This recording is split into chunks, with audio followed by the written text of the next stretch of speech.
되겠고요. 오늘 말씀은 22장 1절에서 9절 말씀입니다. 오늘 1절에서 19절 말씀인데요. 지난주에 이어서 내용을 여러분 잘 리마인드 해주실 거라고 생각하고 한번 보겠습니다. 오늘 제목 같이 읽어볼까요? 같이 읽어봅니다. 시작! 제단이 주소가 될 때 하나님 나라의 중심이 다시 서는 방법. 네. 보러 갔다 온 백성들이 이제 진짜 이들에게 필요한 건 뭘까? 하나님의 성품으로 통치되는 하나님의 나라, 하나님의 예배가 회복돼야 되는구나 라는 관점으로 계속 설명하고 있는 게 역대상이라고 했습니다.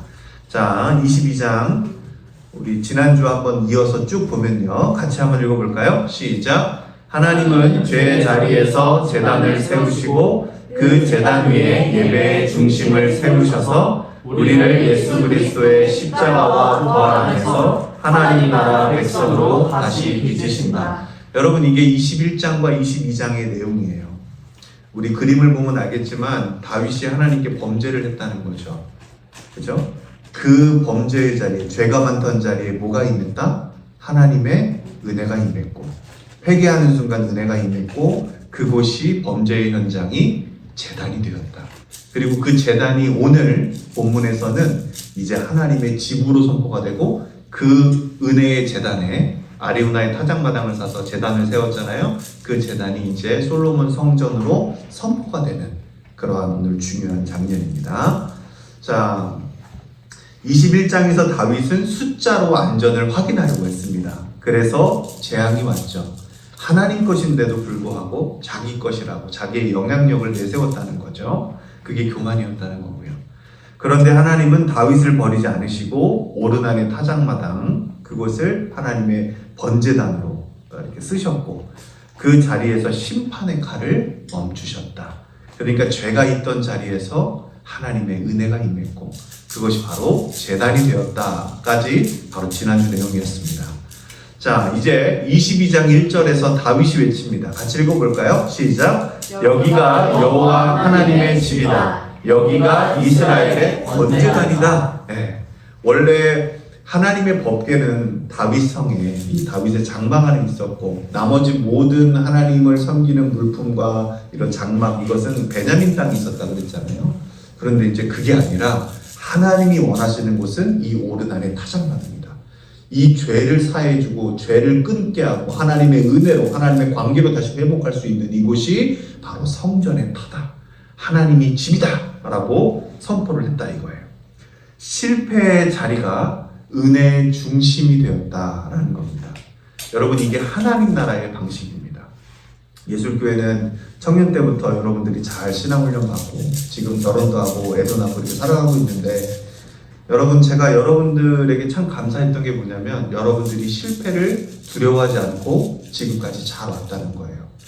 여러분, 잊지 마십시오. 세상은 실패하지 말라고 그렇게 얘기하지만 현명한 어른들이나 그리고 성경에 말하는 건 뭐냐면 그 실패의 자리에 하나님이 오시는 거예요.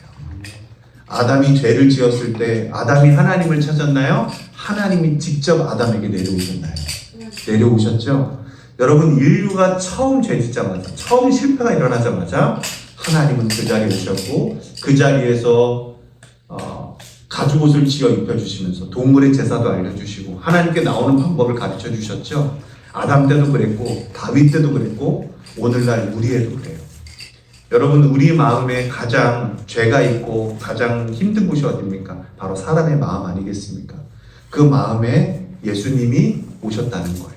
심판주로 오신 게 아니라 우리에게 은혜를 주시고 죄를 이겨주시고 죄를 덮어주시려고 오셨다는 거고, 그것이 바로 오늘의 본문과 복음적으로 너무나도 이루어지는 장면입니다.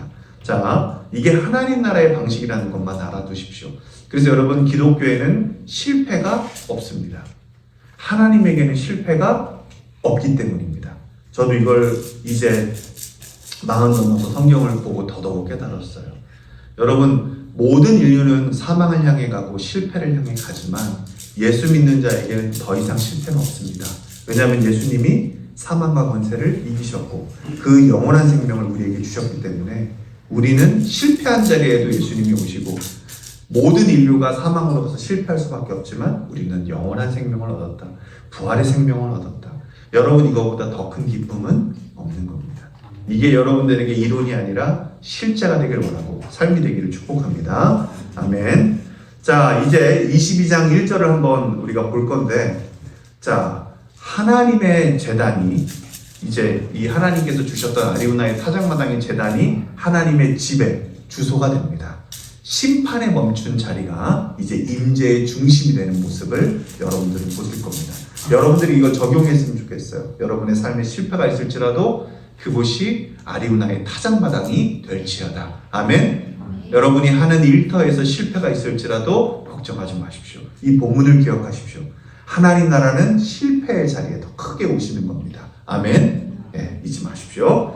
자, 1절부터 본격적으로 시작하겠습니다. 같이 읽어보죠. 시작. 그때 다윗이 말하였다. 바로 이곳이 주 하나님의 성전이요 이곳이 이스라엘의 번제단이다. 아멘. 자, 이 내용 되게 멋있게 선포하는 거예요.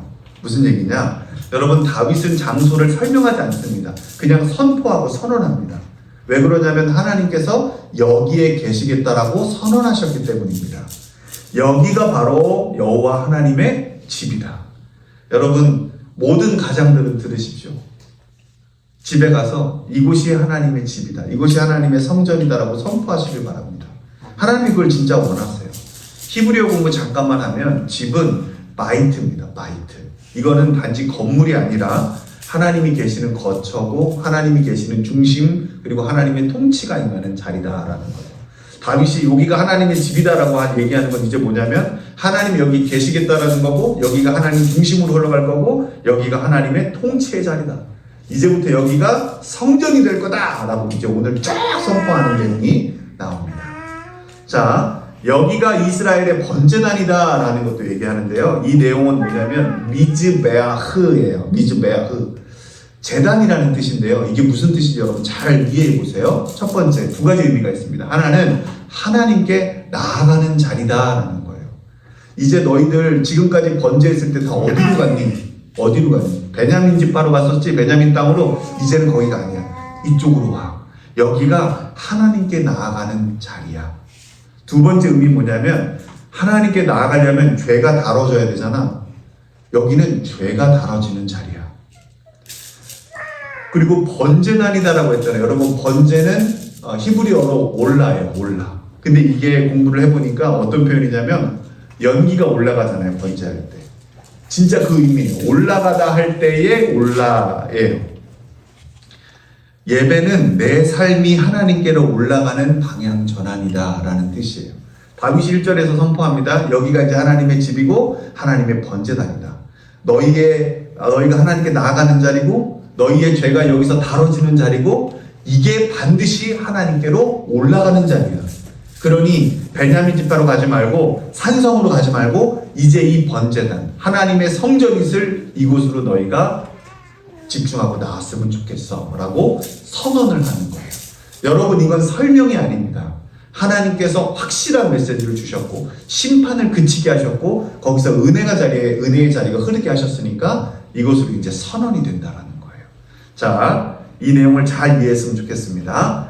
하나님은 다윗의 죄를 없던 일로 덮지는 않으셨어요.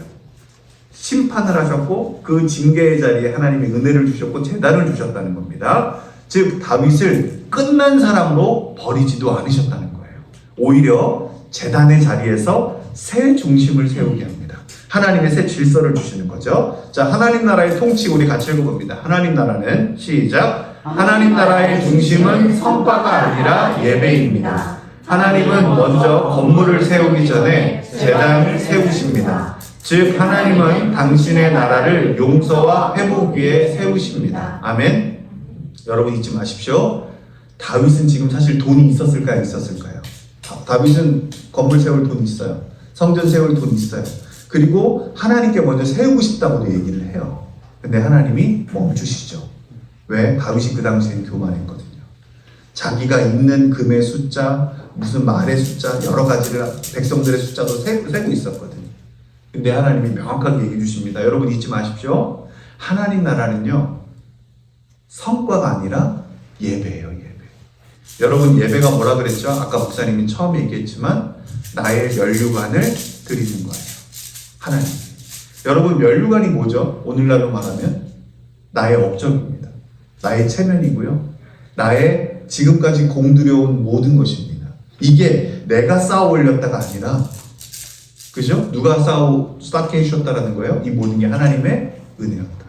하나님이 나에게 생명을 주시지 않으면, 하나님이 나에게 이 기회를 주시지 않으면, 나에게 이 시간을 주시지 않으면, 나의 이 모든 자원을 주시지 않으면, 나의 이 만남과 관계를 주시지 않으면 저는 아무것도 할 수 없었습니다. 여러분 그렇잖아요. 하나님이 아담한테 건강한 동물 암수 쌍으로 데리고 오라고 했어요? 아니면 하나님이 모아줄 테니까 들어보내라고 했어요? 네, 이름지라고 할 때도 하나님 모아주셨죠. 노아 때도 그랬죠. 하나님이 모든 것을 한다는 거예요. 그게 여러분 오늘날에 나의 명예, 나의 업적, 나의 이 모든 게 면류관이 되었다는 거예요. 제발 여러분 이 면류관 쓰고 이 면류관을 더 반짝이기 위해서 예배하지 말라는 거예요. 그럼 어떻게 됩니까? 망한다는 거예요. 타락한다는 거예요. 그래서 요한계시록에도 하나님이 그 얘기를 해주시는 거예요. 24장로가 그 예수 그리스도의 깨끗한 보혈의 옷을 다 빤 옷을 입고 머리에 승리한 자, 이긴 자들만 쓰는 면류관을 썼음에도 불구하고 그 면류관이 내게 아니라 하나님 거라고 내어드린다는 거예요. 여러분 그게 진짜 인생의 성과가 중요한 게 아니라 뭐가 중요하다? 예배가 중요하다. 이 모든 것이 하나님 것입니다. 하나님께로부터 왔습니다. 다 하나님 겁니다. 라는 영광을 돌릴 줄 아는 그 예배가 중요하다는 거예요. 여러분 다윗이 오늘 이 제단 앞에서 이제 바뀝니다. 다윗의 모든 재산은 이제 성전을 짓는 데 쓰고요. 하나님 나라를 위해 쓰는데 모든 것을 다 바칩니다. 여러분 이게 엄청난 인생의 전환점이라는 거예요. 아직 이 문제가 해결되지 않으신 분들은 오늘 한번 돌아보시길 바랍니다. 내가 하나님을 나의 기도 제목으로 찾는가? 나의 부족함을 위해서 찾는가? 나의 뭐를 위해서 찾는가? 여러분 그래도 되긴 되지만 언제까지 우리가 어린아이처럼 살 겁니까? 하나님께 성숙한 자로 성화된 자로 살아가기를 축복합니다. 아멘. 좋습니다.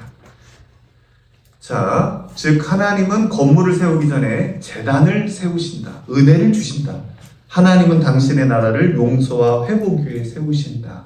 여러분 이게 이해가 돼야 오늘 다윗이 하나님께 먼저 성을 세우겠다라고 성전을 세우겠다고 할 때 하나님 너는 피로 손을 더럽혔기 때문에 안 된다라는 게 명확하게 드러납니다. 이따 나오니까 쭉 읽어볼게요. 자, 오늘 복음 연결도 한번 볼까요? 성전의 시작이 같이 읽어봅니다. 시작. 성전의 시작이 제단이듯 우리의 새 삶의 시작은 십자가입니다. 십자가는 심판의 칼이 멈추는 자리입니다. 부활은 새 집이 시작되는 자리입니다.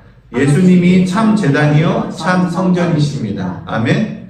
여러분 20장 오늘 이거 하나만 깨달아도 오늘 우리는 큰 은혜를 얻은 거예요. 잊지 마십시오. 다윗의 범죄가 있던 자리에 하나님의 제단이 섰습니다. 아멘. 우리의 범죄가 있던 그 원죄의 자리에 예수 그리스도의 십자가가 선 겁니다. 아멘. 아멘입니다. 그래서 심판이 그친 겁니다. 심판이 그치고 이제 뭐가 됐습니까? 새 집, 새 사람, 새 성전이 된 겁니다. 아멘. 예수 그리스도의 한 몸이 된 겁니다. 여러분 이게 22장에서 우리에게 얘기해주고 싶은 복음의 메시지 중에 하나입니다. 좋습니다. 우리는 자꾸 불안하면 숫자를 셉니다. 돈, 성과, 사람의 인정. 그런데 하나님은 오늘 묻습니다. 너의 인생의 중심은 무엇이냐? 무엇이 너의 성전이고 제단이고 집이냐? 이걸 묻습니다. 하나님은 숫자가 아니라 은혜의 제단 위에 삶을 세우라고 부르신다는 거예요. 여러분 이거 예수 그리스도 이름으로 깨닫게 되기를 축복합니다. 아멘입니다. 자, 이제 2절에서 5절을 볼 건데요. 다음 세대를 위한 준비를 합니다. 이제 다윗이 솔로몬을 세워요. 그리고 이제 성전을 어떻게 져라 이런 이야기들을 합니다. 자녀가 있으신 분들, 후배를 키우시는 분들, 우리 직장 동료를 이제 양육하시는 분들, 교회에서 영혼을 품으시는 분들, 다음 세대를 키우는 방법, 이 하나님의 방법이 나옵니다. 자, 여러분 이걸 잘 읽어주셔야 되는 이유 중에 하나가 뭐냐면 다윗이 자식 교육들 중에서 많이 실패를 하고 많이 아픔을 겪었죠. 그 이후에 있는 일입니다. 그 이후에 이제 솔로몬을 세우면서 솔로몬에게 정확하게 부탁을 하는 거라서 산전수전을 다 겪고 엑기스를 얘기해 주는 거라 부모들은 어떤 마인드로 어떤 태도로 또 다음 세대를 양육하고 나의 후배를 양육해야 되는 여러 가지 이런 상황 가운데 있는 분들은 이 말씀을 잘 들으시길 바랍니다. 자, 봅니다. 2절이에요. 같이 읽어봅니다. 시작. 다윗은 이스라엘 땅에 있는 외국인을 불러모으고 석수들을 시켜서 하나님의 성전을 지을 애고난 돌을 가볍도록 명령하였다. 네, 여러분 잊지 마십시오. 솔로몬이 성전 준비 안 해요. 다 누가 하냐면 다윗이에요. 솔로몬 그 설계도 있잖아요. 솔로몬 성전의 설계도는 솔로몬이 받은 게 아니라 언제 받았냐면 다윗이 받았어요. 그래서 다윗이 모든 준비를 다 해놓습니다. 재료 준비를. 기가 막히죠. 자, 이제 봅니다, 여러분. 이스라엘 땅에 있는 외국인들을 불러 모으고 다 기술자들입니다. 돌을 먼저 다듬도록 했는데, 자, 2절부터 한번 봅시다. 다윗은 사람을 모읍니다. 그리고 돌을 다듬는 자를 세웁니다. 이게 자녀 교육의 다윗에게 배울 첫 번째 가르침이에요. 여기서 중요한 건 기술이 아니라 방식입니다. 같이 한번 읽어볼까요? 하나님은 시작. 하나님은 당신의 집을 한 사람의 능력에 걸지 않으십니다. 은혜는 우리를 고립시키지 않고 공동체로 묶어 하나님의 일을 이루게 합니다. 아멘. 여러분, 자녀 교육할 때 다윗은 솔로몬에게 모든 걸 다 걸지 않아요. 이미 자기가 힘이 있고 자기가 지혜가 있을 때 많은 공동체 사람들을 다 불러다가 이 하나님의 일을 바라보도록 합니다. 그 중에 하나도 솔로몬인 거예요. 모든 자들이 하나님을 볼 수 있도록, 모든 기술을 갖고 있는 사람들을 하나님 볼 수 있도록 그 공동체와 구성원들을 만들어주는 게 부모로서 진짜 좋은 자녀 교육인 거예요. 내 새끼만 할 게 아니라 내 새끼를 지키려고 하는 부모의 마음도 있지만 진짜 중요한 건 뭐냐면 모두 다 한 방향을 보게 하는 거예요. 모두 다 한 방향. 그거는 하나님 나라고 하나님 보좌였다는 거예요. 이걸 보지 않으면 자녀 교육은 이상하게 가게 돼 있다는 거예요. 다윗이 여러 자녀들을 키워오면서 여러 이방 부모들에게 결혼을 하면서 자녀가 망가지는 모습도 보고 자신의 죄 때문에 망가지는 모습도 봤는데 결국 깨달은 건 뭐냐면 나를 보게 하는 것도 아니고 사회의 잘난 모습을 보게 하는 것도 아니고 저 트렌드와 저 큰 힘 보게 하는 게 아니라 진짜 주권자를 보게 하는 거예요. 모든 낮은 사람부터 기술 있는 사람부터 솔로몬과 함께 일을 해나가야 될 모든 사람들에게 먼저 뭘 가리키는 거냐면 잘해주면서 저 하나님 나라의 방향을 보게 한다는 거예요. 이게 공동체를 이뤄가면서 가정을 이뤄가면서 리더들이 해야 할 첫 번째 동목이라는 겁니다. 하나님 나라의 통치 같이 읽어봅니다. 하나님 나라는 시작. 하나님 나라는 혼자 자라는 영웅의 나라가 아니라 서로 다른 은사가 모여 한 분 하나님을 섬기는 나라입니다. 성령의 열매는 공동체 속에서 자랍니다. 아멘. 얼마나 감사합니까? 여러분, 모든 자들이 예술교회도 강 목사님을 보는 게 아니라 저 보면 실망밖에 안 합니다. 다 뭘 보냐? 하나님 나라를 봤으면 좋겠습니다. 아멘. 여러분, 예수님도 이 땅에 오자마자 처음 시작한 설교가 하나님 나라였죠. 제자들이 끝까지 못 알아들으니까 부활하시고 죽으신 다음에 부활하신 후에도 또 나타나셔서 하신 얘기가 하나님 나라였습니다. 처음부터 끝까지 우리는 하나님 나라만 보고 가야 합니다. 아멘. 그게 한 방향인 거고요. 한 몸은 한 방향을 보고 있다는 걸 잊지 않으셨으면 좋겠습니다. 할렐루야. 예수님은 머리로서 하나님 나라 보고 있는데 여러분, 우리는 다 뒤돌아가지고 저 땅을 보고 있고 세상을 보고 있으면 그거는 아주 그림으로 그려놓으면 끔찍한 몸인 거죠. 머리는 저쪽을 보고 있는데 몸은 이쪽을 보고 있는 거예요. 그건 여러분 아주 회개망측한 그림입니다. 우리가 그렇게 예수님을 섬겨서는 안 됩니다. 자, 사랑, 온유, 화평, 성령의 열매들은 혼자서는 잘 안 자라요. 안 자랍니다. 그래서 이 공동체가 너무 중요하다. 좋습니다. 복음을 연결 한번 해보겠습니다. 예수님의 교회는 한 몸입니다. 그냥 구경하는 사람들이 아니에요. 한번 보러 온 사람들이 아닙니다. 예수님은 각 사람에게 자리와 은사를 주셔서 한 성전, 한 공동체를 세우십니다. 할렐루야. 자, 여러분, 목사님이 미리 좀 하나 얘기할게요. 예술교회가 드디어 유튜브 구독자가 10,000명이 됐어요. 네, 너무 감사해요. 자, 감사하고 하나님께 모든 영광을 올려드리고 이제 여러분 이제 나다 싶은 사람들은 한 방향으로 저희가 지금 같이 해야 될 때가 왔습니다.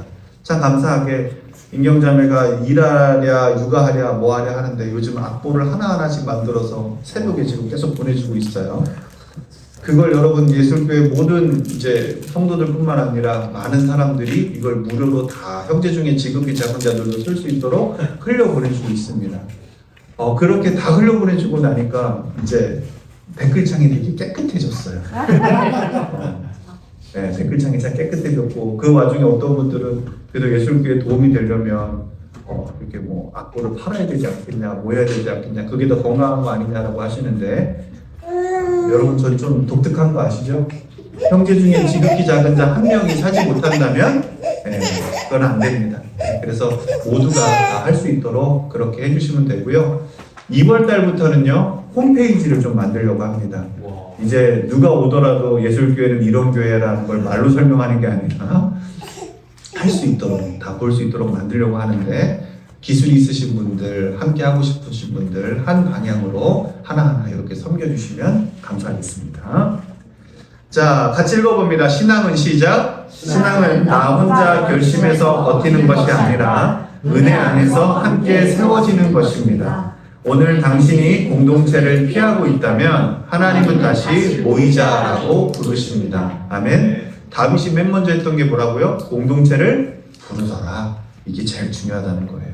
자, 3절입니다. 같이 한번 읽어볼까요? 시작. 그는 또 대문에 문짝에 쓸 못과 꺽쇠를 만들 철을 무게를 달 수 없을 만큼 준비하고 노쇠도 무게를 달 수 없을 만큼 많이 준비하고. 네, 여러분 큰 돌부터 다듬고 지금 뭘 준비하냐면요 문짝에 쓸 못 그리고 꺽쇠 이런 것들도 만들어요. 무슨 얘기냐면요 잘 보이지 않는 것들을 만든다는 거예요.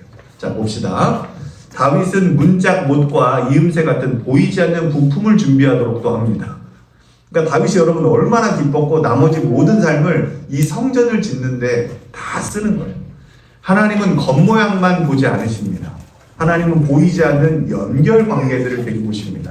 그 중에서 관계, 성품, 습관, 마음의 방향을 세우시는 겁니다.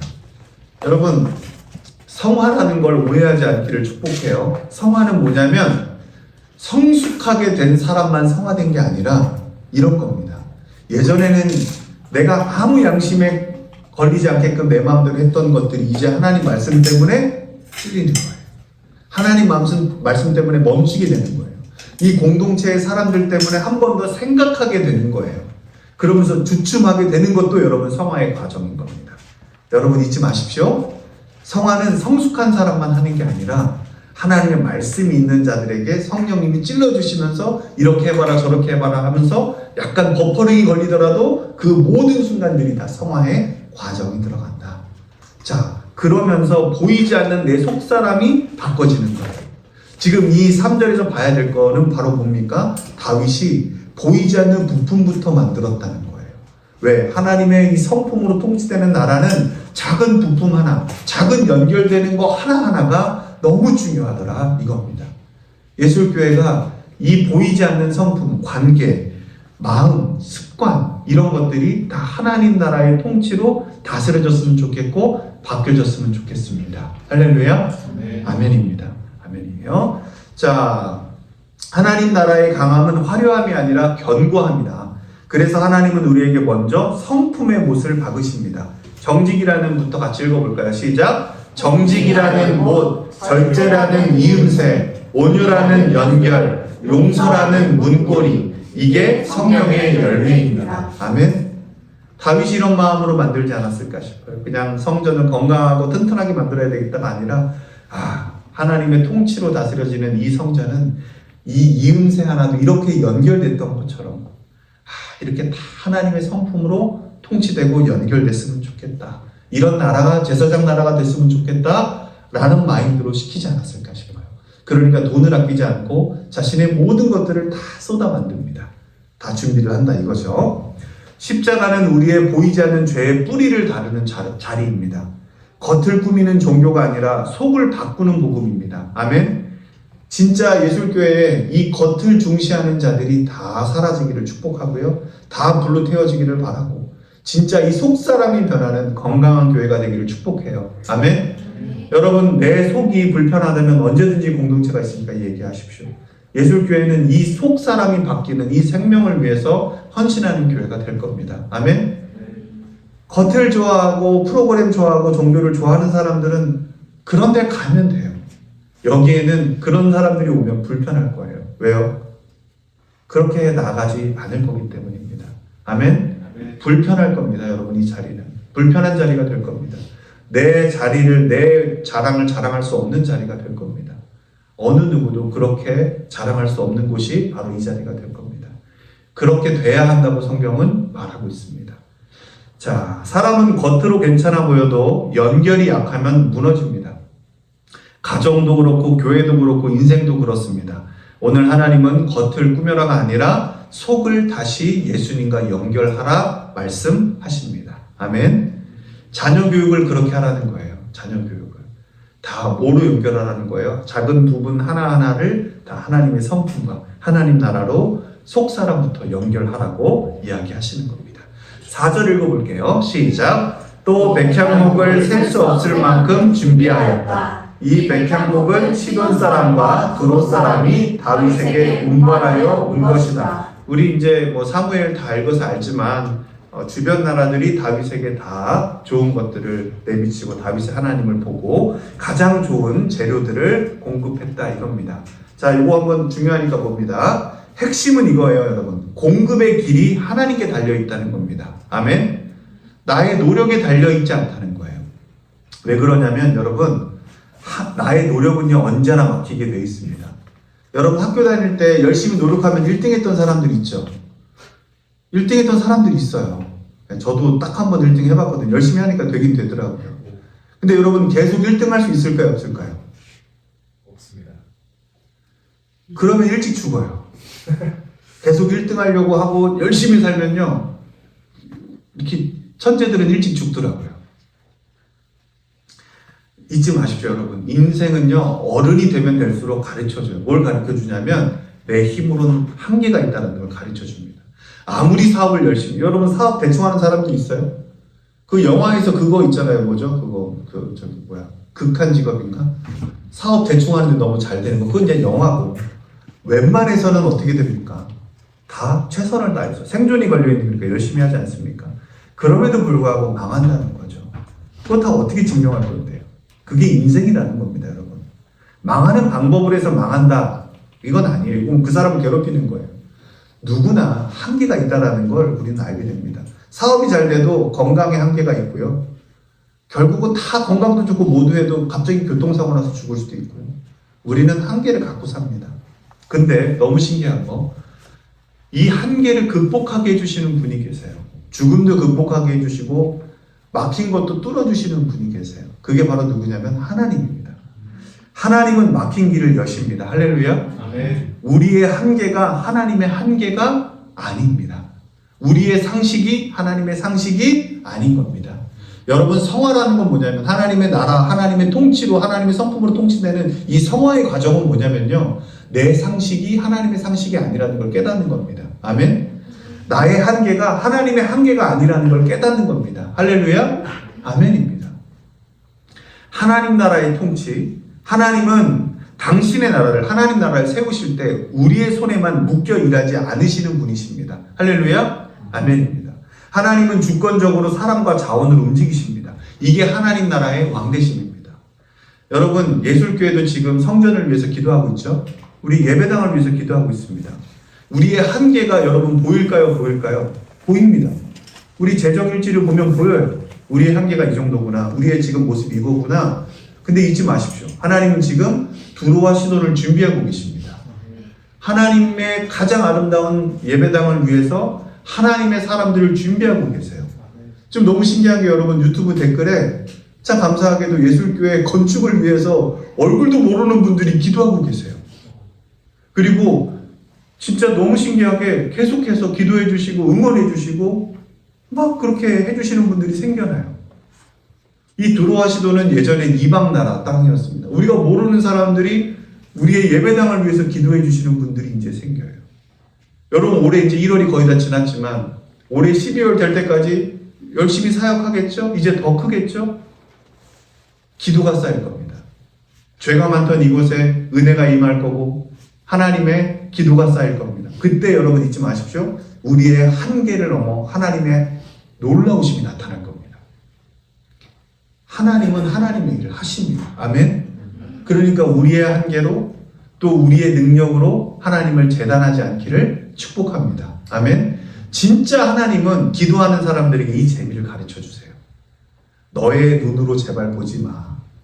그거는 아기 때나 하는 거고 이제 너 성령으로 다시 거듭났지 않냐? 너 이제 내 사람이지 않아? 너 이제 내가 그렇게 중요하지 않니? 걱정하지 마. 네가 나를 중요하게 여기면 나도 너를 중요하게 여겨. 할렐루야. 아멘입니다. 여러분 부모가 이렇게 살기를 축복합니다. 자녀도 이걸 봅니다. 아멘. 저도 이렇게 살 겁니다. 성도들도 이 모습을 볼 겁니다. 우리 모두가 하나님 나라의 이 성품으로 통치되는 이 하나님 나라의 완벽한 구조, 복음으로 이루신 이 완벽한 놀라운 은혜를 보면요, 한계가 없음을 믿으시길 바랍니다. 넘치고 넘치고 이기고 넘칩니다. 아멘. 네, 하나님 우리의 소원을 이루십니다. 하나님의 소원이 우리의 소원이 될 것입니다. 자, 같이 읽어봅니다. 시작. 당신이 지금 내가 가진 게 부족하다로 멈춰 있다면 하나님은 내가 길을 열 수 있다라고 말씀하십니다. 믿음은 계산을 포기하라는 뜻이 아닙니다. 하나님을 계산보다 크게 두는 것입니다. 아멘. 같이 한번 읽어봅니다. 믿음은 시작. 믿음은 계산을 포기하라는 뜻이 아닙니다. 하나님을 계산보다 크게 두는 것입니다. 아멘. 하나님을 계산보다 크게 두는 것. 할렐루야. 아멘입니다, 여러분. 이게 하나님 나라입니다. 하나님을 인색하게 생각하지 마시길 바랍니다. 하나님을 인색하게 생각한다는 건 뭐냐면 내가 숫자의 노예가 되는 거고 내가 계속 그 숫자 노름하고 있는 거고 숫자에 완전 종이 돼서 사는 거예요. 그렇게 되지 않기를 바랍니다. 할렐루야. 그 저도 기도가 바뀌었어요. 기도가 어떻게 바뀌었냐? 이제 더 이상 숫자를 보지 않아요. 하나님 원하는 거 주십시오. 저 원하는 거 하나님 너무 잘 아지 않습니까? 근데 저는 한계가 있습니다. 놀라운 하나님의 역사를 저는 봅니다. 주님 기도의 사람들을 세워주시고 우리에게 하드웨어 먼저 주시지 마시고 하나님 이 은혜의 재단을 마음껏 성령 충만으로 세워주시고 기도로 쌓아주게 해주시고 하나님 놀라운 은혜가 있게 해주시옵소서. 계속 기도하고 있어요. 그래서 여러분 저희가 2월달부터 저희가 이제 모여서 할 건데 명절 저희 다 갔다 오고 나서 다시 금요 예배를 부활시킬 겁니다. 그래서 그때부터 계속 기도의 자리들을 쌓고 하나님께 나아가기를 바랍니다.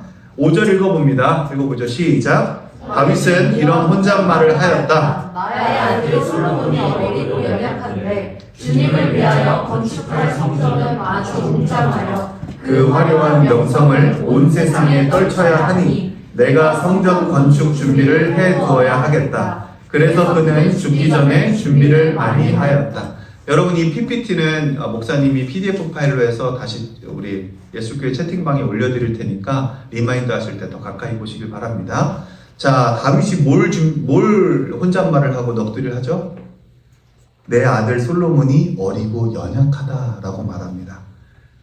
주님을 위해서 건축해야 될 성전은 아주 웅장하고 그 화려한 명성을 온 세상에 떨쳐야 하는데 내가 열심히 죽기 전에 건축 준비를 많이 해둬야겠다라고 얘기합니다. 자, 이 본문을 좀 봅니다. 원문으로 얘기하면요, 솔로몬이 젊고 연약하다고 말합니다. 그리고 성전은 지극히 웅장해야 한다고 말하고 준비를 많이 해야 된다고 얘기하죠. 자, 하나님은 연약함을 숨기라고 하지 않으십니다. 연약함을 인정하고 공동체가 준비하여 세워지게 하신다는 거예요. 여러분, 은혜는 너 혼자 버텨가 아니라 내가 사람들을 통해 세워줄 게임입니다. 근데 여러분, 우리가 먼저 해야 될 건 뭐냐면 버틸 수 있어야 돼요. 지킬 수 있어야 돼요. 그러면 하나님이 그 사람이 힘듦에도 불구하고 거기 버티고 있으면 하나님의 사람들 계속 보내주세요. 보내주시고 기도하게 하시고 같이 세워간다라는 겁니다. 자, 하나님 나라의 통치 또 봅니다. 같이 읽어볼까요? 하나님 나라는 시작. 하나님 나라는 강한 자만의 나라가 아닙니다. 하나님은 연약한 자를 보호하시고 공동체를 통해 세우십니다. 이것이 하나님의 성품의 통치입니다. 아멘. 계속 반복돼서 하나님 나라를 얘기해주고 있는 겁니다. 복음의 연결도 같이 읽어보죠. 시작. 우리는 스스로 강해져서 거룩해지는 것이 아닙니다. 예수님이 십자가로 길을 여셨고 성령님이 우리를 빚으십니다. 성화는 즉시 완벽이 아니라 은혜로 준비되어가는 과정입니다. 아멘. 그러니까 솔로몬이 연약하지만 솔로몬도 계속해서 기다려주면서 이제 성화시켜 주시는 거예요. 자, 자녀, 후배, 다음 세대 연약해 보일 때가 있습니다. 우리는 보통 두 가지로 갑니다. 쟤는 안 돼 라고 포기하거나 내가 다 해줄게 라고 통제합니다. 여러분, 쟤는 안 돼도 우리는 예술교회에서 떠나길 바라고요. 내가 다 해줄게도 떠나기를 바랍니다. 중요한 다윗에 보여주는 길이 뭐냐면요, 제 3의 길인데 이겁니다. 준비는 내가 할게. 그런데 내가 다 해줄게가 아니라 하나님께 맡기며 세워주는 거예요. 여러분, 이게 아까 처음에 말했던 한 방향을 보는 것 똑같습니다. 부부도 서로 마주 보는 게 아닙니다. 한 곳을 봐야 합니다. 하나님을 봐야 돼요. 여러분, 부부가 한 방향을 보고 하나님을 볼 때 자녀도 처음에는 부모를 보다가 부모가 바라보는 것을 바라보게 되어 있습니다. 아멘. 제가 여러분의 돈주머니만 보고 있으면 예술교회 망합니다. 근데 제가 헌금 많이 하는 사람만 보고 있으면 예술교회 망합니다. 왜? 제가 망하기 때문에 그래요. 제가 누구보다 재정이 많으신 하나님을 바라보고 있잖아요. 제가 거기에 아무 거리낌 없잖아요. 그럼 여러분, 예술교회는 건강해집니다. 왜 그럴까요? 모든 힘은 하나님께로부터 오기 때문입니다. 아멘. 진짜 중요한 거예요. 직장에서도 내가 누굴 바라보고 있는가? 내가 저 사람의 연약함만 바라보고 있는가? 아니면 저 연약함을 위해 죽어주신 예수 그리스도를 바라보고 있는가? 이게 너무 다르다는 거예요. 여러분은 무엇을 보든 예수님을 보길 축복하고요. 무엇을 보든 한 방향, 하나님 나라를 보길 축복합니다. 아멘. 이 방향성이 없으면 망한다는 거예요. 반드시 망하게 돼 있다는 거예요. 잘 되는 것 같지만 망하게 돼 있다는 거예요. 그러지 않기를 바랍니다. 같이 한번 따라 봅니다. 내가 준비해야 돼. 내가 준비하라. 하나님께 맡기며 하나님께 맡기며 세워준다. 세워준다. 아멘. 그래서 여러분, 다윗은 내가 다 준비한다고 하지만 나중에 이제 솔로몬한테 얘기할 때는 솔로몬 네가 더 많이 준비해야 된다라고 얘기해줘요. 그러면서 하나님 나라를 함께 바라보자라고 이야기한다는 거예요. 아멘. 신혼부부부터 이제 목사님 이제 9년차, 10년차 되는 이제 부부인데 잊지 마십시오. 여러분, 무조건 한 방향입니다. 아멘. 남자가 특히 하나님 제일 바라보시길 바랍니다. 그래야 여자가 사랑이 넘쳐납니다. 할렐루야. 진짜로 그래요, 여러분. 목사님 사랑 많이 받는 거 아시죠? 사모님 거의 진짜 저 거의 붙어 있는 거 아시죠? 이유는 하나예요. 한 방향을 바라보는 겁니다. 제가 절대로 하나님 봐야 됩니다. 제가 하나님 안 보고 다른 거 보면요, 그때는 사모님이 방구석 여포가 됩니다. 그러니까 절대 잊지 마십시오. 비결은 하나입니다. 자녀 양육하는 것도, 가정을 다스리는 것도, 직장을 다스리고 어려운 사람, 부족한 사람을 다스리는 그 긍휼의 힘은 어디에서 나오냐? 나에게 없습니다. 나의 공로로, 나의 열심으로 되는 게 아닙니다. 나의 도덕으로 되는 게 아닙니다. 나의 행위로 되는 게 아니라 그분 바라볼 때 그분으로부터 부어지는 겁니다. 할렐루야. 전적인 은혜인 겁니다. 아멘. 아멘입니다. 자, 하나님의 아니오와 샬롬의 왕입니다. 이제 다윗이 하나님께 성전을 지어드리겠습니다 라고 했더니 하나님이 안 돼 라고 얘기하시고요. 이 하나님 나라는 평강으로 통치돼야 돼. 하나님의 성품으로 통치돼야 하기 때문에 그래 라고 얘기하시는 본문입니다. 그래서 너의 아들 솔로몬에게 내가 이 축복을 줄 거고 그의 왕위를 영원하게 할 거야 라는 내용, 잘 알고 있는 내용이 여기서 나옵니다. 자, 6절 읽어봅니다. 시작. 그런 다음에 다윗이 그의 아들 솔로몬을 불러서 주 이스라엘의 하나님을 모실 성전을 지으라고 부탁하였다. 네. 그래서 이제 진짜 부탁하고요. 그를 세워주는 거예요. 그를 세워주면서 뒤에서 백그라운드로 하는 겁니다. 그러면서 이거 해라, 저거 해라, 이거 해라, 저거 해라 하지 않습니다. 수많은 기술자들을 불러놨죠. 그 수많은 기술자들과 솔로몬이 대화하게 합니다. 이야기하게 하고요. 하나님의 성품을 벗어나지 못하도록 다 뭐합니까? 서포팅을 해주는 거예요. 그게 진짜 부모의 모습이라는 겁니다. 여러분, 부모가 하나님을 보지 않고 자녀를 보는 순간 자녀는 우상이 될 확률이 굉장히 크고요. 전문가들도 그렇게 얘기를 해요. 뭐라고 얘기하냐면 부모를 뛰어넘지 못하는 자녀가 나온다. 근데 이건 너무나도 큰 비극이라고 얘기를 합니다. 요즘 제가 유튜브 알고리즘에 떠가지고 그 이혼 숙녀 뭐 프로그램인가 그걸 한번 보게 됐는데 어떻게 밥 먹다가 그걸 보게 됐어요. 근데 여러분 제가 안 보신 분들에게 미리 말씀드리지만 밥 먹을 땐 보지 마십시오. 진짜 이 숨이 막히더라고요. 거기에 전문가분이 딱 얘기하시더라고요. 자녀를 통제하지 말라고. 행동 하나하나 그렇게 통제하지 말라고. 부모로서 모든 것들을 다 통제하지 말라고 하더라고요.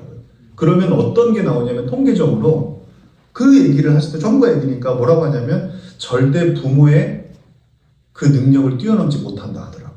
근데 그분이 아주 멋있게 얘기하더라고요. 그게 인생의 가장 큰 비극이라고.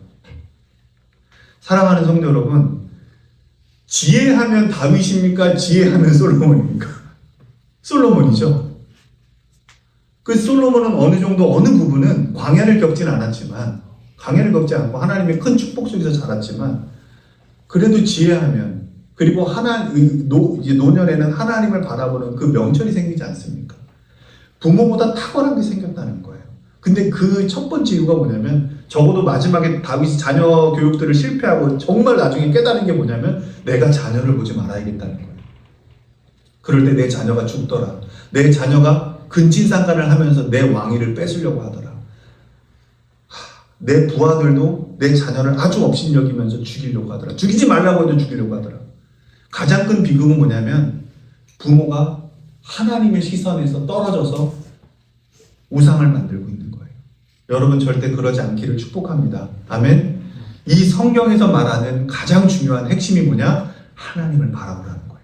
눈을 들어 산을 보아라. 눈을 들어 하나님을 보아라. 너의 생명과 너에게 주신 자녀, 너에게 주신 모든 것, 너에게 주신 남편, 아내 어디서부터 왔냐? 천지를 지으신 여호와께로부터 왔다.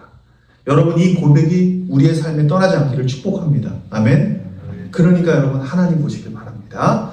자, 다윗이 솔로몬을 불러 여호와의 집을 건축하라고 명합니다. 같이 읽어봅니다. 사명은 시작. 사명은 감정이 아니라 부르심과 위임입니다. 아멘.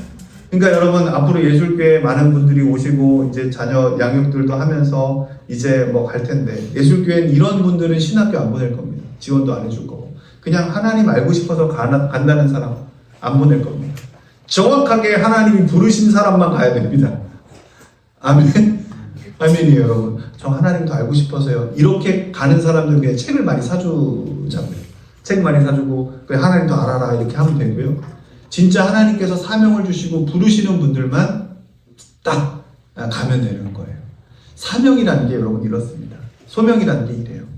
자, 7절도 읽어볼까요? 시작. 다윗이 아들 솔로몬에게 말하였다. 아들아 나는 주 나의 하나님의 이름을 위하여 성전을 지으려고 하였다. 네. 자, 8절입니다. 시작. 그러나 주님께서 나에게 말씀하셨다. 너는 많은 피를 흘려가며 큰 전쟁을 치렀으니 나의 이름을 위하여 성전을 건축할 수 없다. 너는 내 앞에서 많은 피를 땅에 흘렸기 때문이다. 다윗이 얼마나 많은 피를 흘렸습니다.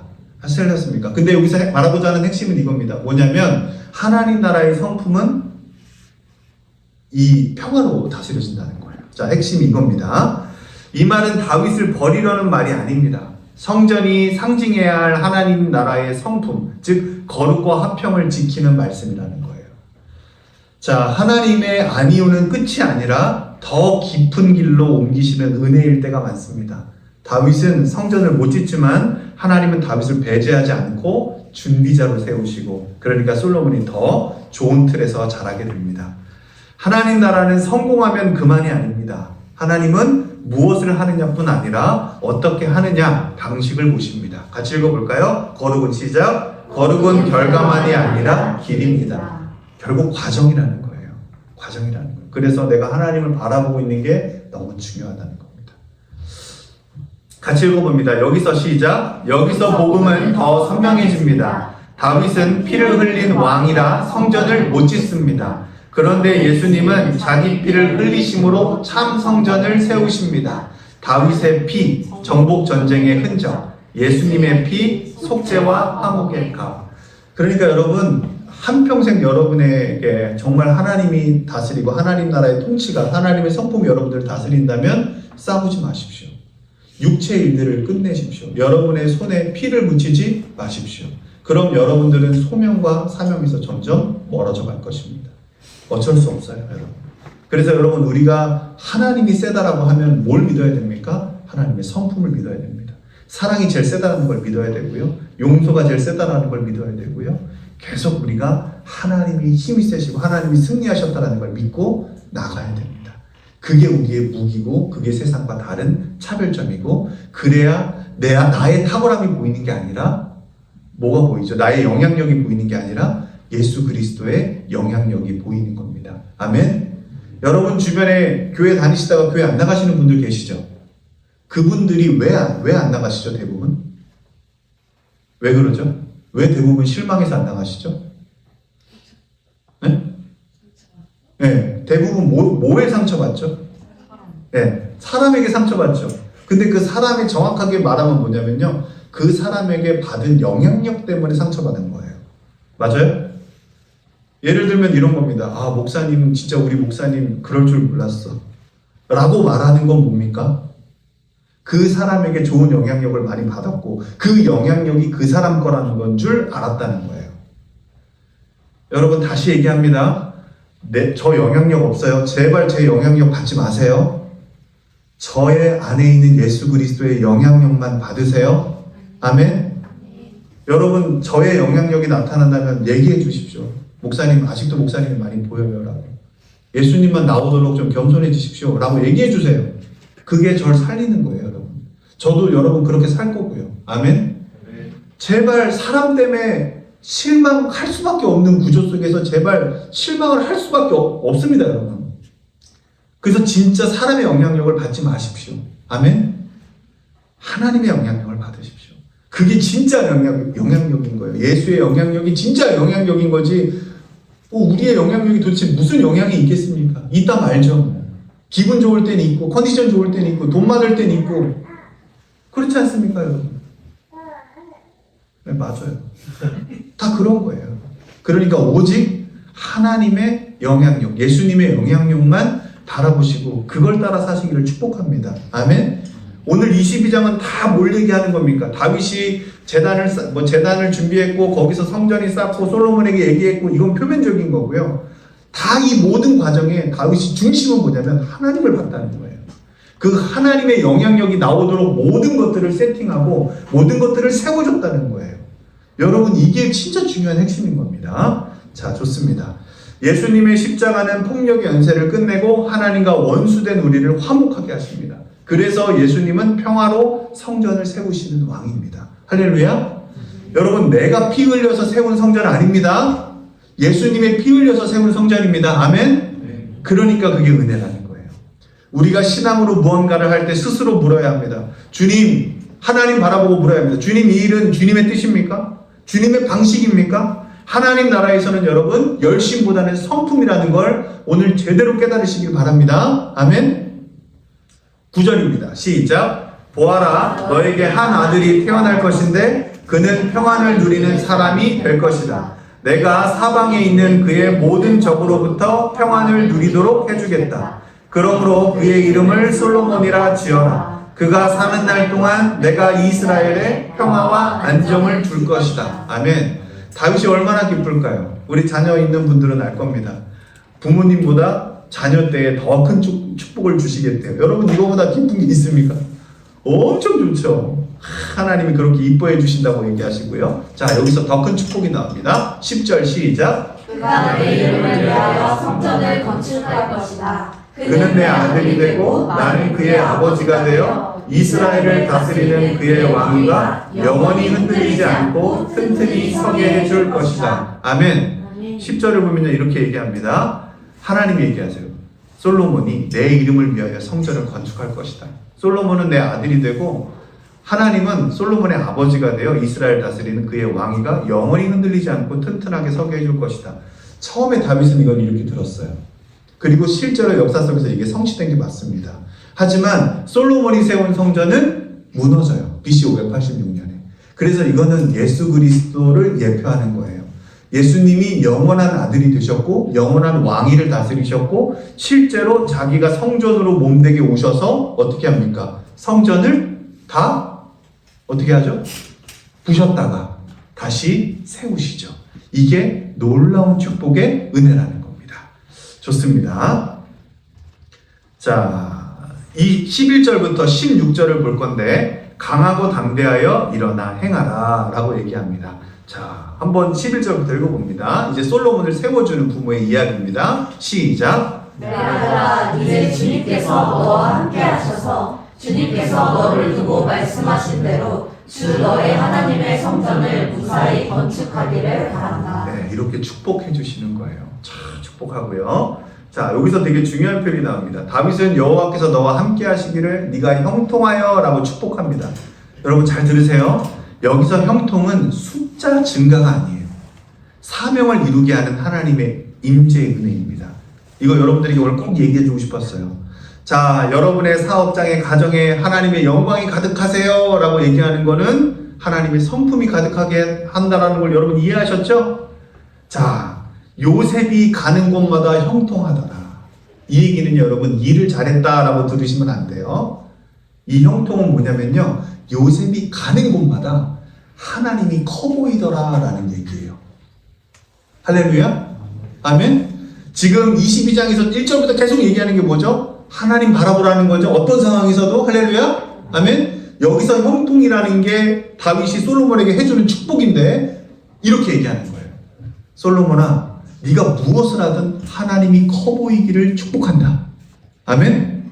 네가 무엇을 하든 너의 사업장이 커지든 너의 나라가 점점 커지든 너보다 하나님의 임재가 더욱 커지기를 축복하고 너와 함께하는 모든 사람들이 하나님 보기를 축복한다. 아멘? 다 뭐라는 거예요? 하나님을 보라는 거예요. 모든 방향이 사람의 탁월함과 사람의 영향력이 아니라 하나님을 보기를 축복한다. 여러분 이게 뭐라는 거예요? 형통이라는 거예요. 형통. 아멘? 여러분 사업이 늘고 사업장이 늘고 이게 늘고 저게 느는 게 형통이 아니라 하나님이 함께 하시고 하나님의 임재가 더 커지는 게 바로 형통이라는 겁니다. 할렐루야? 아멘입니다. 여러분 그럼 기도를 바꿔야겠죠. 어떻게 바꿔야겠습니까? 하나님, 성경에서 말하는 형통이 저는 숫자가 느는 건 줄 알고 양이 많아지는 걸 알고 재산이 많아지는 건 줄 알았습니다. 하지만 그게 아니었습니다. 오늘 본문을 통해 깨달았습니다. 뭡니까? 하나님이 커지는 겁니다.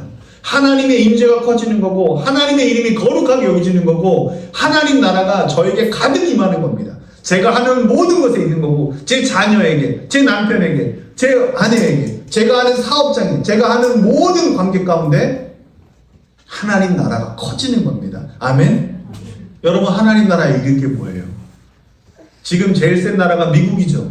미국이 하나님 나라보다 셉니까? 아니죠. 세상 어느 제국이 하나님 나라보다 센 게 없었고 결국 모든 제국은 다 하나님 나라 아래 무릎 꿇게 될 겁니다. 그러니 여러분 이 형통을 온전하게 이해하시길 바랍니다. 아멘? 그러니까 자녀에게 이렇게 축복해줘야겠어요? 해줘야겠어요? 해줘야겠죠? 그러니까 목사님도 말 안 듣는 성도나 누가 있다면 앞으로 목사님이 계속 이렇게 뒤에서 기도하고 있다는 걸 여러분 잊지 않기를 바랍니다. 아멘? 전요 여러분 알아요. 마귀도 여러분들 사업 잘 되게 할 수 있을까요? 있을까요? 바쁘게만 할 수 있다면 할 수 있습니다. 그거 너무 잘해요. 걔가 제일 잘하는 거예요. 근데 여러분 잊지 마십시오. 마귀가 할 수 없는 유일한 하나는 뭐냐면요, 하나님을 크게 보이게 하는 거예요. 이건 성령님만 하실 수 있고요. 이건 예수 그리스도만 하실 수 있습니다. 이게 성화의 포인트고요. 이게 하나님 나라의 통치의 근본 에너지인 거예요. 아멘? 여러분 이걸 잘 깨닫게 되시길 바랍니다. 12절입니다. 시작. 그리고 그들이 주님께서 너에게 지혜와 판단력을 주셔서 내가 주 하나님의 율법을 지키며 이스라엘을 잘 다스릴 수 있도록 해주시기를 바란다. 아멘. 지혜와 판단력을 주신다 그랬죠. 이것도 여러분 잘 보세요. 솔로몬이 하는 모든 것마다 누가 크다고요? 하나님이 크죠. 그럼 여러분 지혜는 어디서 와요? 하나님께로부터 오죠. 판단은 어디서부터 와요? 하나님께로부터 옵니다. 그러니까 여러분 형통의 목이 제일 좋은 거예요. 아멘?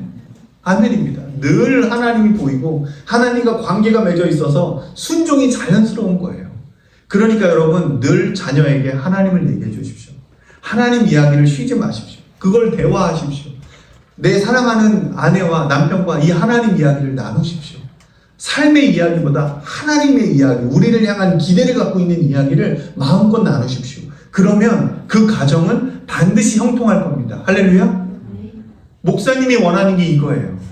제발 우리의 계획대로 인생이 되지 않기를 축복합니다. 하나님의 형통하심대로 되기를 축복합니다. 그래야 영원할 것입니다. 그래야 내가 하나님 앞에 가서라도 내 보좌를 하나님께 드릴 수 있고, 그게 지금에서부터 훈련이 된다면 얼마나 감사하겠습니까? 할렐루야. 이걸 누리시길 바랍니다. 자, 다윗은 지혜와 총명을 구합니다. 이건 성격이 세고 담대함이 아니라 하나님을 보고 하나님의 뜻을 분별하고 순종할 힘을 네가 갖기를 바란다 라는 겁니다. 자연스러운 거예요. 자연스러운 거. 13절입니다. 시작. 유다가 주님께서 모세를 시켜 이스라엘에게 명하신 율례와 규례를 지키면 성공할 것이다. 강하고 굳건하여라. 두려워하지 말고 겁내지 말아라. 아멘. 여러분 지금 뭐라고 말하죠?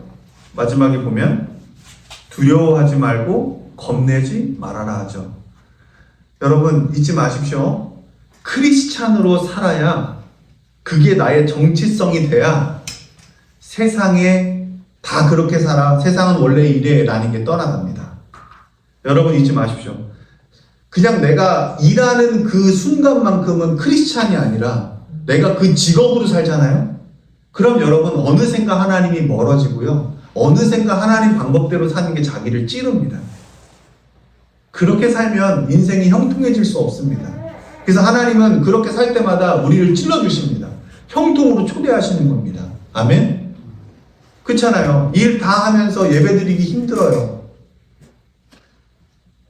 가장 편한 시간에 예배드리고 싶어요. 어느샌가 여러분 우리가 우리의 편함에 예배도 맞춰지고 모든 거에 편함에 다 그렇게 맞춰집니다. 예술교회가 지금은 인원이 얼마 없어서 누가 뭐 못 먹는 줄 알고 누가 뭐 못 먹는 줄 알고 식단도 그렇게 맞춰주고 이렇게 하지만 언제까지 우리가 그렇게 갈 수 없습니다. 여러분.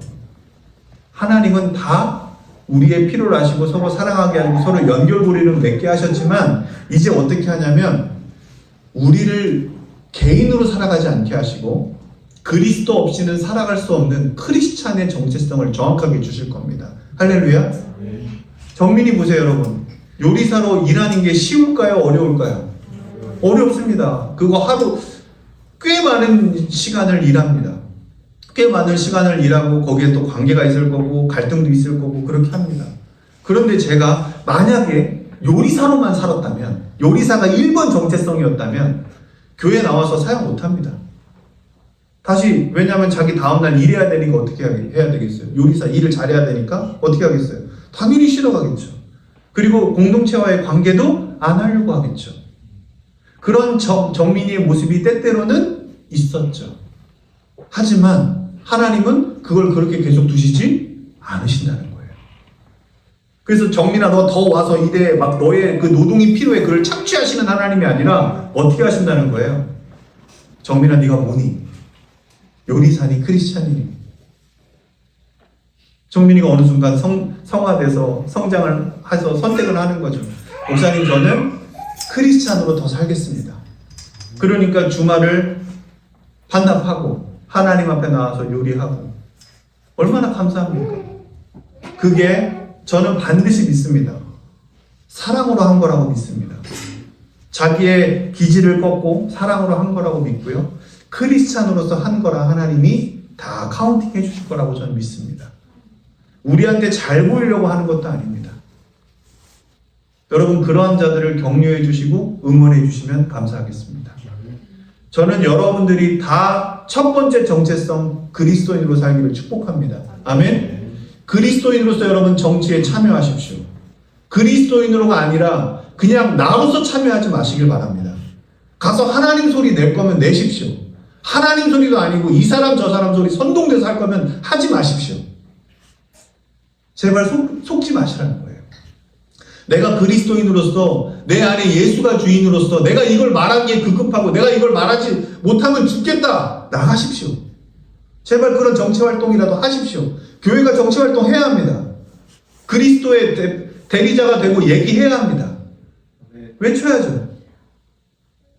근데 여러분 내가 그리스도인으로 살지 않는데 제발 뭘 하지 마십시오. 그럼 나의 영향력이 나옵니다. 그 사람들 무너집니다. 마귀가 후 불면 다 넘어집니다. 여러분, 우리는 어떤 시대에 사냐면요, 그리스도인의 정체성으로 살지 않으면 주님 손 놓고는 단 하루도 살 수 없는 그런 시대에 살고 있습니다. 그러니 제발 여러분들이 일을 많이 한다고, 젊을 때 많이 한다고 제발 그 직업의 정체성으로만 살아가지 마십시오. 직업은 도구가 되기를 축복합니다. 아멘? 여러분의 인생에서 가장 큰 게 하나님이고, 여러분이 무슨 일을 할 때마다 하나님이 나타나고, 정치적인 발언을 하든 뭘 하든 비판이 아니라 하나님의 음성을 얘기해 주시길 바랍니다. 대안이 있어야죠. 하나님의 뜻이 나타나야죠. 할렐루야? 아멘입니다. 그게 명확해지기를 바랍니다. 다윗이 솔로몬에게 원했던 건 이거예요. 너에게 하나님의 음성이 있냐? 너에게 하나님의 마음이 있냐? 너에게 이 하나님의 뜻이 분별이 되냐? 그렇다면 넌 하나님 나라를 다스릴 왕이 될 거야. 하나님이 시키시는 건 다 하게 될 거야. 할렐루야? 여러분 잊지 마십시오. 노아는 포도농사 짓는 사람이었습니다. 그런데 그의 정체성은 뭐였죠? 정확하게 하나님의 아들이었고 하나님 자녀였고 오늘날로 말하면 그리스도인이었습니다. 아멘?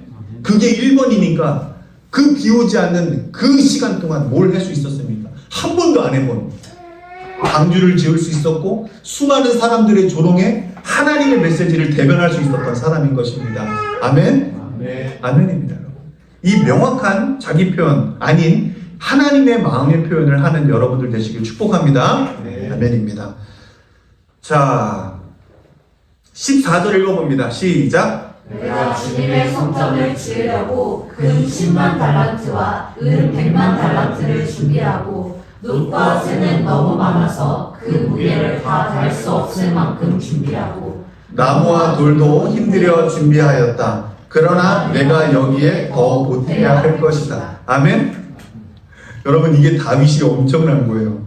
다윗은요, 내가 이만큼 준비해뒀거든. 그러니 야 이거만 다 할 수 있을 거야. 아버지의 업적을 딱 드러내지 않습니다. 뭐라고 할까요? 나 이 정도 했는데 이걸로도 부족해. 하나님은 크시다? 솔로몬아, 내가 이뤄놓은 업적 보지 마라. 그분을 봐라. 그분이 너에게 주실 걸 봐라. 그분이 너에게 명령하실 걸 제발 듣고 그대로 해라. 아멘? 그럼 여러분 솔로몬 때가 돈이 더 많았을까요? 다윗 때가 돈이 더 많았을까요? 네, 그렇죠. 솔로몬 때가 훨씬 더 부강했습니다. 전쟁이 없던 시대예요. 전쟁이 없던 시대. 말 그대로 하나님이 주시는 평화가 옵니다. 하지만 솔로몬이 그것을 이제 타락의 길로 좀 사용하면서 나라가 망가지긴 하지만 어쨌든 그건 열왕기에서 저희가 다뤘으니까 그때 한번 또 리마인드해서 보시고 14절에서 저희가 배워야 할 건 이겁니다. 따라합시다. 부모는 자식의 한계를 정하지 않는다. 아멘? 자식의 한계를 정하지 않는 겁니다. 내 배우자의 한계를 정하지 않는 겁니다. 아멘? 하나님께 열어두는 겁니다. 이게 진짜로 좋은 교육이라는 거예요. 진짜로 좋은 교육. 하나님을 봐야지만 할 수 있는 교육. 담대할 수 있는 교육. 사람을 보고 부족함을 보고 이걸 내가 채워줘야겠다라는 부모의 마음은 누구나 있을 수 있겠고 선배의 마음은 누구나 있을 수 있겠지만 진짜 채워주는 건 나의 사랑보다도 정말 그 하나님으로부터 공급할 수 있는 이거. 내가 없어지더라도 끊임없이 이어질 수 있는 그거. 그게 필요하다는 것. 이게 형통한 거고 형통은 하나님이 크다는 거고 시냇가에 심은 나무와 같다는 거. 담을 넘은 가지와 같다는 거. 시냇가에 심은 나무가 뭡니까? 영양분을 때에 따라 처에 따라 공급받고 열매 맺는 거. 한계가 있더라도 담을 넘을 수 있는 거. 이게 부모가 누구를 바라볼 때 가능하다는 겁니까? 하나님 바라볼 때 온전하게 가능하다는 겁니다. 부모가 바로 자식 바라보는 순간 자신의 가진 걸로만 해줘서 미안하고 자신이 못해주면 더 미안하고 이렇게 되는 겁니다. 그 크신 하나님의 품, 모든 사람을 자녀로 품은 하나님 진정한 아버지를 누리시길 바랍니다. 이게 다윗이 솔로몬에게 키워주는 말이고 세워주는 말이었습니다. 15절입니다. 시작. 너에게는 많은 일꾼이 있다. 채석공과 석수와 목수와 또 모든 것을 능숙히 다룰 줄 아는 만능 기공들이 있다. 좀 멋있죠? 자, 16절 시작. 금과 은과 놋과 쇠가 무수히 많으니 일어나서 일을 시작하여라. 주님께서 너와 함께 하시기를 빈다. 자, 이제 17절, 19절 다 왔는데요. 마지막 공동체의 사명을 줍니다. 무슨 얘기냐? 마음과 영혼을 다해 여호와를 찾으라 얘기하면서요. 지도자들에게 솔로몬이랑 함께 협력하라고 얘기하고 함께 하나님을 보라고 얘기합니다. 이게 중요한 거예요. 자, 여러분 예술교회는 목사님의 하나님만 봐야겠습니까? 아니면 모든 사람의 하나님을 함께 보는 게 한 몸이겠습니까? 그죠? 모든 사람이죠? 그러니까 여러분 잊지 마십시오.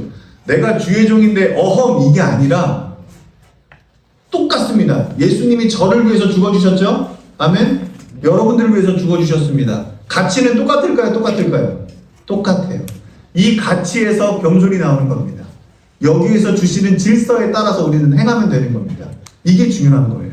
자, 이제 17절, 19절 이제 한 번에 쭉 읽어볼 건데 결국 하나님께서 어떠한 공동체를 빚어가시는가를 보시길 바랍니다. 읽어보죠. 시작. 그런 다음에 다윗은 이스라엘 모든 지도자에게 그의 아들 솔로몬을 도우라고 당부하였다. 네, 솔로몬 도와라라고 당부했고요. 18절 시작. 주 당신들의 하나님께서 당신들과 함께 계셔서 당신들에게 사방으로 평화를 주시지 않았습니까? 그리고 이 땅 주민을 나에게 넘겨주어 이 땅 사람들을 주님과 그의 백성 앞에 굴복시키셨습니다. 마지막 말씀 그 전에 다윗은 왜 도와야 하는지를 이유를 은혜로 설명합니다. 너희가 해낸 게 아니라 하나님이 하셨다라는 메시지를 주십니다. 기억이 순종을 낳게 많은 사람들을 독려하는 장면이 나옵니다. 자, 19절입니다. 시작. 이제 당신들의 마음과 정성을 다하여 주 당신들의 하나님을 찾고 이루어서 주 하나님의 성전을 건축하십시오. 그래서 주님의 언약궤와 하나님의 거룩한 기구들을 옮겨와서 주님의 이름을 위하여 건축한 성전에 들여놓도록 하십시오. 네, 이러면서 오늘의 말씀이 끝납니다. 자, 내용을 정리합니다. 다윗은 1절부터 지금 19절까지 핵심 내용이 뭐였냐면 선언을 하면서 시작하죠. 이제 하나님의 집은 이곳이다. 나의 죄, 우리의 죄, 이스라엘의 죄에서부터 하나님의 은혜의 제단이 되었고 그것이 성전이 되었다 라고 얘기를 합니다. 그러면서 이제 성전을 준비할 솔로몬과 이 모든 사람들을 불러 모으고 한 메시지를 던지는 게 뭡니까? 이 나라는 하나님 나라가 될 것이다. 다윗의 나라가 아니라 하나님 나라가 될 것이고 하나님의 성품으로 통치될 것이다. 그러니 나는 그 성전을 짓지 못한다. 왜냐하면 나는 피를 많이 흘렸다. 이제 하나님은 피를 묻히지 않은 그 하나님의 세대를 일으켜 세우실 것이다. 그러려면 그들에게 필요한 게 있다. 바로 뭐냐면 형통이다. 형통은 뭐다? 우리가 하나님을 바라보고 우리가 하는 모든 일에, 관계의 일에 하나님이 크심이 나타나는 거다. 할렐루야. 여러분 임마누엘이 뭐라 그랬어요? 여호와 나와 함께 하시다라는 걸 내가 외치는 게 아니라 주변 사람들이 나의 하나님을 보고 외치는 거라 그랬죠? 여러분 이게 진정한 다윗이 말하는 형통의 원리라는 거예요. 그래서 내 한계를 내가 정하지 말고 내 주변의 자녀와 내 남편과 내 직장 동료들의 한계를 내가 정하지 말고 그들의 영향력을 보고 속지도 말고 실망하지도 말고 뭘 봐라? 끝까지 어떤 상황에서도 우리를 위해 죽어주시고 모든 인류를 위해 용서해주신 죄값을 치러주신 예수님을 보고 그분이 나타나기를 바라고 그분의 영향력이 나타나는 그러한 다음 세대들이 키워지기를 원하신다라는 것. 나를 그렇게 키워가시기를 원하신다라는 것. 그게 바로 오늘 22장에 나타난 하나님의 마음이었습니다. 자, 같이 읽어봅니다. 우리는 시작. 우리는 언약궤를 옮겨야 하는 시대가 아닙니다. 예수님과 성령이 우리 안에 계시는 새 시대를 삽니다. 십자가의 길을 붙들고 부활의 주님을 중심으로 모시며 성령을 따라 오늘을 작은 순종으로 살아냅니다. 주님 다시 오시는 날 하나님 나라의 완전한 성전을 기다리며 오늘 우리는 예배자로 제자로 다음 세대를 세우는 사람으로 살아갑니다. 아멘. 오늘 이거 하나만 깨달으십시오. 형통. 형통은 숫자가 늘어나는 게 아닙니다. 그럼 교만해집니다. 그렇게 이해하면 잊지 마십시오. 형통은 뭐다? 하나님의 임재가 커지는 거다. 할렐루야. 네, 아멘. 우리 오늘 애기들이 있는데 다음 세대들에게 이 시간 한 목사님 축복 한 번씩 할게요. 청아야. 고마워. 하이파이브. 너의 삶에 하나님의 형통이 가득하기를 축복한다. 아멘. 두 손 모아서 아멘 하네. 수아야, 맞아. 너의 삶에 하나님의 형통이, 하나님이 가득하기를 축복한다. 아멘. 사랑하는 성도 여러분들 축복합니다. 여러분의 삶에 하나님의 크심이 나타나기를 축복합니다. 형통한 사람들이 되기를 축복합니다. 좋습니다. 이제 기도하기를 찬양하고 기도합시다.